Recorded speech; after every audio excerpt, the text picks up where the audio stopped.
Introduction to iron arm training and the steel rings, Ding Dang Xing. The ring is made of steel. In order to enhance the strength, speed, hardness, and endurance of the body, the special steel ring is placed on the arms and practiced with different movements and postures. The number of rings is equal on each arm.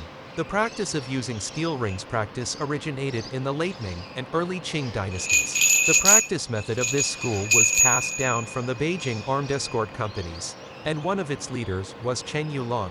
The martial arts teacher, Cheng Youlong, once worked as an armed escort and bodyguard in Beijing. After the disbandment of the armed escort company, he made a living by teaching martial arts, and he was a second-generation exponent of Bagua Zhang. From him I inherited 4 hanging basket forms, iron palm training, and iron arm training with the steel rings. The sandbags, the iron palm training, and the iron arm steel rings training were highly regarded by the armed escorts of Beijing. The iron arm steel ring training was formerly called ring dart because the rings were used as a throwing weapon, and this skill was practiced secretly. Previously, some people used lead in the rings, but this was abandoned because of lead's toxicity and the dull sound which it made. Later, iron ring were placed on the arms and training was done according to the certain martial arts postures and practice. One ring is about 1 kilogram, and practitioners can start with 6 rings of each arm or according to the individual's physical strength. It is best to use no more than 12 rings on each arm, about 24 kilograms, as too many rings will affect the movement ability of the arms.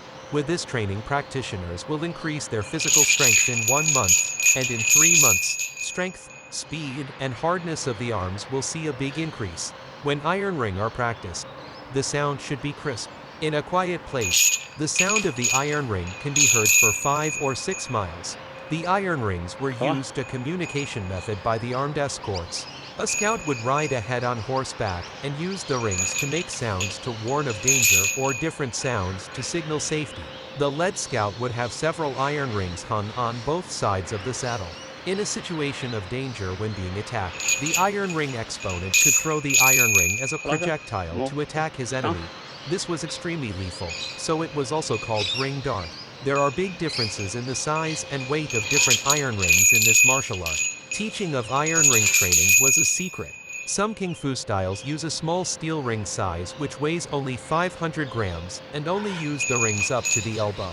These styles feature a small iron ring at the front end and larger iron rings behind to prevent the larger rings from falling off the arms.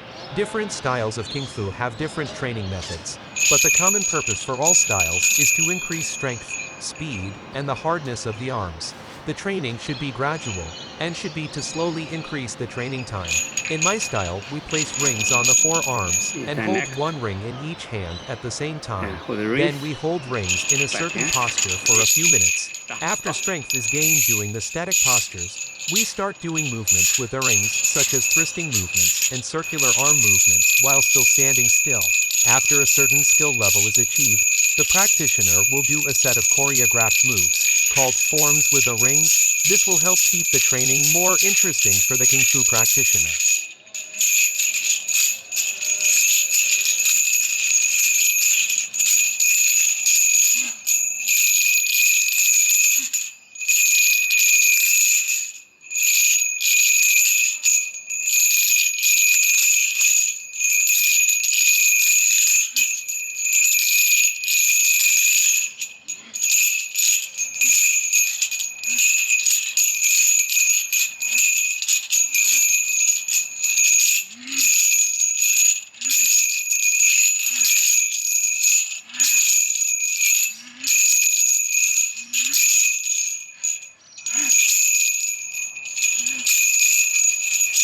Left arm, right arm higher, when turn left, go higher.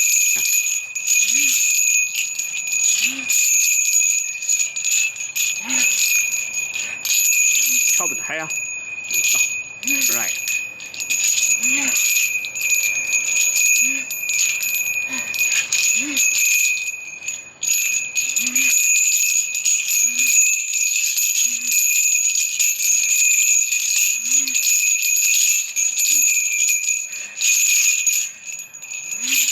Lower.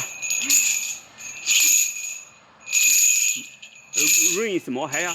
Ring is more. Go.